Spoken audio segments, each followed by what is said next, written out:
Allora, Michele Favero, che tipo di sistema fiscale adottereste in un Veneto indipendente? Innanzitutto mi trovo in disaccordo pieno con quello che ha detto il giornalista dicendo in Veneto c'è una grossa evasione fiscale. Evidentemente ha letto dei dati sbagliati. Il Veneto è una delle regioni più virtuose e ha l'evasione fiscale più bassa che non in Baviera, pertanto ha detto una corbelleria assoluta. Il Veneto indipendente sicuramente avrebbe un'imposizione fiscale che si avvicina molto a quella ad esempio dell'Austria, a quella della vicina Carinzia, pertanto per fare un'ipotesi, e cioè sul 30%.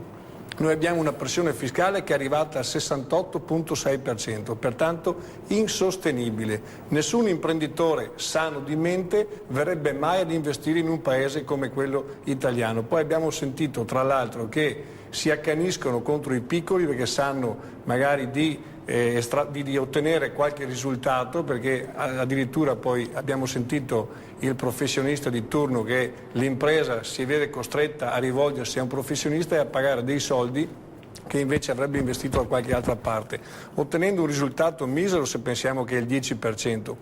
Pertanto c'è un'ennesima contraddizione di questo Stato italiano. Da una parte manda Equitalia se un'impresa non paga il giorno esatto in cui deve pagare l'imposta e dall'altra sappiamo che è stata aperta una procedura di infrazione perché lo Stato italiano paga più in ritardo di tutti, non rispetta le leggi europee, la media dei pagamenti è oltre i 186 giorni quando per legge si dovrebbe pagare a 30 giorni. Questa è la pubblica amministrazione, un esempio tipico di uno Stato che è già fallito. Pertanto la fiscalità di un Veneto, e lo dicevo prima, che ha un residuo fiscale di 30 miliardi, al netto dell'evasione fiscale, questo va precisato, al netto dell'evasione fiscale sono 6.000 euro per ogni Veneto che il Veneto regala a uno Stato che poi è impegnato a scialacquare i soldi, come vediamo, nei modi più vari, sicuramente non facendo una spesa produttiva perché non l'ha mai fatta né con l'euro né senza euro. Questa è una manovra tutta italiana, cioè nel senso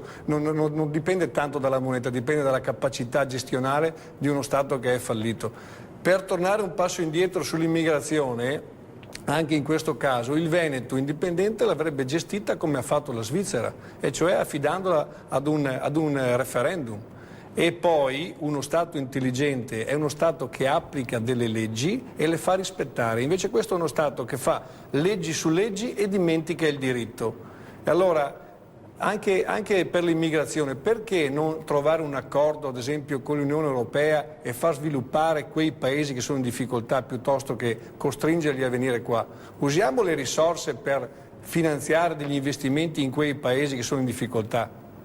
Altrimenti ci troveremo non 800.000 immigrati, ce ne troviamo 10 milioni tra poco che arrivano all'anno, non 800.000. Stanno morendo di fame e noi, e attraverso anche le multinazionali, cosa facciamo? Sfruttiamo le loro risorse al 100%, li lasciamo morire di fame e poi ci lamentiamo perché vengono qua. Anche questa è l'ennesima incapacità, non solo italiana, ma tutta europea, di gestire male anche l'immigrazione. Gli alpini in uno Stato, in un Veneto indipendente, che succede degli alpini? Gli alpini in un Veneto indipendente saranno sempre ben accetti, ovviamente saranno alpini del Veneto, non più alpini italiani. Poi naturalmente il tricolore lo possono portare come cimelio, come ricordo, ma noi vogliamo quello della nostra Repubblica, anche perché prima si parlava di storia, io scommetto che tutti quanti qui abbiamo studiato bene la rivoluzione francese, però i 1100 anni della Serenissima Repubblica pochi la conoscono e forse hanno letto qualche didascalia in qualche libro di storia come per Genova, Pisa e Amalfi, ma di tutt'altro spessore era la storia della Serenissima. Michele Favero, esponente di Indipendenza Veneto, si può conciliare i valori della patria con l'idea, l'ipotesi, il progetto di una Repubblica indipendente, di un Veneto indipendente? Beh, io come portavoce Indipendenza Veneta stasera magari sono la voce fuori dal coro in mezzo a tanti tricolori, in mezzo agli alpini, però vorrei subito spezzare una lancia in favore degli alpini, perché ad esempio nel mio paese, a Campo San Martino, proprio gli alpini stanno ricostruendo un po', rimettendo a posto la Villa Breda, che era stata completamente lasciata nel massimo degrado da uno Stato che evidentemente non ha i soldi per curare nemmeno gli aspetti architettonici e nemmeno i monumenti più belli che ha. e mi sembra sia di proprietà dell'ULSS tra l'altro, ed era lasciata completamente al degrado. Proprio gli alpini stanno risistemando tutto con un preventivo di spesa che era, penso, mi ha detto un amico proprio alpino, un 50° di quello che avevano chiesto per fare l'opera, pertanto onore al merito a questo corpo.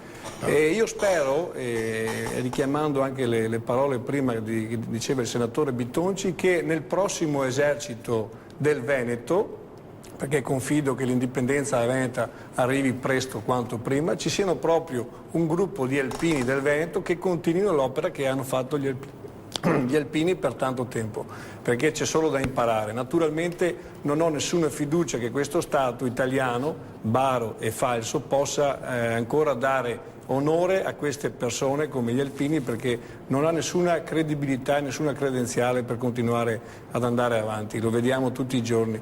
Prima il senatore del 5 Stelle Girotto accennava al problema del bacino idrogeologico del Veneto. Basterebbero 3 miliardi per sistemare tutto. Noi abbiamo un residuo fiscale di 30 miliardi all'anno e vediamo ogni tanto il Presidente della Regione Veneto andare a chiedere l'elemosina a Roma. Ecco, insomma, ridotti a questo stato credo che il Veneto non meriti di restare ancora molto in Italia, nel modo più assoluto. Pertanto certamente sì, e io spero che venga ripristinato un servizio militare al servizio del cittadino, perché è comunque utile, e io ho fatto il militare, è un'esperienza che rifarei, che mi ha maturato, che mi ha fatto conoscere altra gente, però adesso non abbiamo più gli esempi davanti che c'erano prima.